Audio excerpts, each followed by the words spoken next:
7 action. लेकिन सुप्रिया जी, एक गंभीर सवाल है और वो ये है कि कांग्रेस पार्टी और इंडिया गठबंधन की रणनीति आखिर है क्या? सीट शेयरिंग की फाइल अभी तक लटकी हुई है, जो आप लोगों ने खुद ही बताया था कि दिसंबर तक एंड में हम डेडलाइन उसकी खत्म कर लेंगे। राहुल गांधी भारत त्याग यात्रा पर निकल गए हैं, वहां वो कहते हैं 22 जनवरी को बहुत बड़ा पॉलिटिकल इवेंट हो रहा है। दो सवाल है आपसे। सवाल पहला नंबर यही कि सीट शेयरिंग, इंडिया गठबंधन शायद सबसे बड़ी स्ट्रैटेजी थी हैट्रिक से रोकने के लिए, लेकिन उसमें फाइल आगे बढ़ नहीं रही है। दूसरा सवाल है कि किस बिसात पर कांग्रेस पार्टी ये सोचती है कि राम और राम मंदिर से जो हिंदू वोटर है, वो लहर जो इस वक्त राम के नाम पर चल रही है, हिंदू वोटर उस लहर से अछूता रह जाएगा और 2024 में वो वोट डालेगा। रुक, तेरे को बताते। मैं दो बातें कहूंगी। बात रामराज से शुरू करते हैं ना। आपने सवाल पूछा था, 3.25 मिनट का देश के नाम प्रवचन भी दिया गया यहाँ पर। लेकिन रामराज पर नहीं आए। रामराज का मूल मंत्र क्या है? दैहिक दैविक भौतिक तापा, रामराज नहीं कहूं व्यापा। 44% बेरोजगारी, जिसमें से 20 से 25 साल के युवा बेरोजगार, जिन माँ और पिता ने एक रोटी कम खाकर बाबू को पढ़ा लिखाकर कुछ बनने के लिए तैयार किया, वो युवा बेरोजगार है। जब वो खाने की थाली परसती है तो उसमें आटे से लेकर दही पर जीएसटी है। तो दैहिक दैविक भौतिक तापा, रामराज नहीं कहूं व्यापा का पहला कि लोगों को त्रस्त ना किया जाए, वहां पर दुख ना हो, वहां पर पीड़ा ना हो। तो देखिए कैसे वो रामराज का संकल्प पूरा कर रहे हैं मोदी जी। मुझे क्रेडिट नहीं चाहिए। मोदी जी ने बड़ी गजब बात कही। हमने लोगों से जो लिया वो उनको समर्पित कर दिया। नहीं, हमने लोगों से जो लिया वो अपने कुछ मित्रों को समर्पित कर दिया। अगर ये कहते तो मैं 100% पहली बार उनसे पूरी तरह से उनका समर्थन करता। असलियत ये है अंजना जी कि आप या भारतीय जनता पार्टी के जो शब्द हैं उससे मुझे आपत्ति। आपने कहा हिंदू वोटर अछूता रह जाएगा। मेरे लिए वोटर ना हिंदू है, ना मुसलमान है, ना सिख है, ना ईसाई है। मेरे लिए वोटर हिंदुस्तान का वोटर है और वो मूल मुद्दों से परेशान है और वो परिवर्तन चाहता है। ये बड़ी अच्छी बात कही आप। वो चाहता है कि जिस दम्भ और अहंकार से ये सरकार चल रही है, जब महंगाई होती है, 4 महीने की चरम सीमा पर महंगाई है, कोई चर्चा सुनाई दे रही है आपको? सरकार ने कुछ कहा है इस महंगाई को लेकर?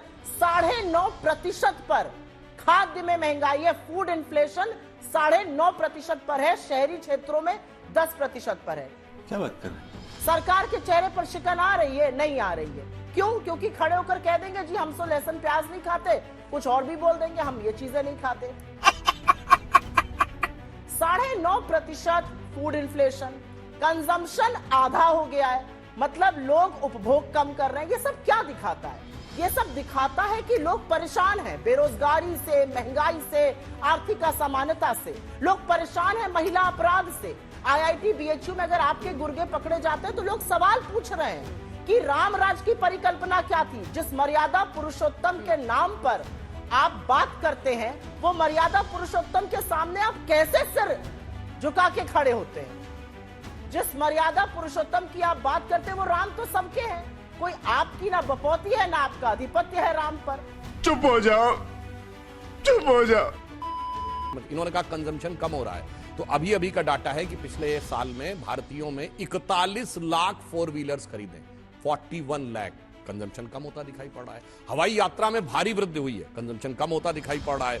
और जो मकान खरीदे गए पिछली बार की तुलना में वो 24% ज्यादा है। सामान्य मकान, जो लग्जरी मकान कहते हैं कि जिनकी 1.5-2 करोड़ से ऊपर की कीमत होती है, उसमें 31% की वृद्धि हुई है। अभी बता दे भाई, अभी बता दे, अभी किया ना, अभी बता दे।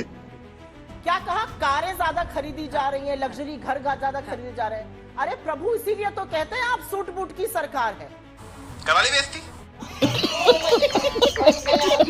ITC और HUL 2 FMCG कंपनी है। मंजन, तेल, साबुन, जो चीजें गरीब से गरीब व्यक्ति भी खरीदता है वो चीजें वो बेचती हैं। माइनस में उनकी ग्रोथ रेट आ रही है, माइनस में प्रॉफिटेबिलिटी है। क्यों? क्योंकि गरीब ये छोटी छोटी रोजमर्रा की चीजें नहीं खरीद पा रहा है। कंजम्पशन का मानक FMCG होता है, कंजम्पशन का मानक लग्जरी विला नहीं होता। लेकिन ये आप नहीं समझ सकते क्योंकि आप सूट बूट पहनकर 15 लाख का सूट करके नहीं समझ सकते। और मैं एक बात और कह दूं, असलियत यह है कि देश के लोगों को देश के देखने के बजाय, भारतीयों की तरह देखने के बजाय आप विभाजित करते रहे। आप तो देश को उस कगार पर ले आए कि 80 करोड़ लोगों को अगर आप फ्री का राशन ना दीजिए तो वो लोग भुखमरी से मर जाएं। और ये मेरा डेटा नहीं है, ये सरकार का डेटा है। सरकार का ही डेटा ये कहता है कि आपकी अर्थव्यवस्था ने इस तरह से चरमरा गई कि real rate of economic growth collapse कर चुकी है और महंगाई जो है वो 6% के आसपास है। यूपीए की बात छोड़ दीजिए, अपने ही पहले से कंपेयर कर लीजिए तो डूब चुकी अर्थव्यवस्था अगर ना डूबती तो 80 करोड़ लोगों को आपको फ्री का राशन ना देना पड़ता। झूठ बोलते वक्त, आंकड़े कोट करते वक्त थोड़ी सी बुद्धि, थोड़ी सी अगर प्राग्मेटिज्म बात करी जाए तो अच्छा रहेगा। क्या बात है सर, क्या बात है सर, क्या बात, ये बात है। राहुल गांधी जी ने जो भारत जोड़ो न्याय यात्रा शुरू करी वो कहीं से भी कर सकते थे, लेकिन उन्होंने मणिपुर से शुरू करी। वो पिछले 6 महीने में 2 बार मणिपुर हुआ है। मणिपुर 8 महीने से जल रहा है।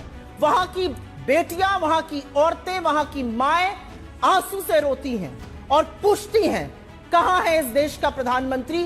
क्या उनको हमारी फिक्र नहीं है? क्या वो आना नहीं चाहते? क्या हम इस देश का हिस्सा नहीं है? वाह मोदी जी, वाह वाह। आज राम राज्य की परिकल्पना पर मोदी जी चर्चा कर रहे थे। क्या है राम राज्य? कि एक प्रदेश को आप उसके हाल पर छोड़ दीजिए, एक ऐसे मुख्यमंत्री पर छोड़ दीजिए जिससे जनता का विश्वास उठ चुका है।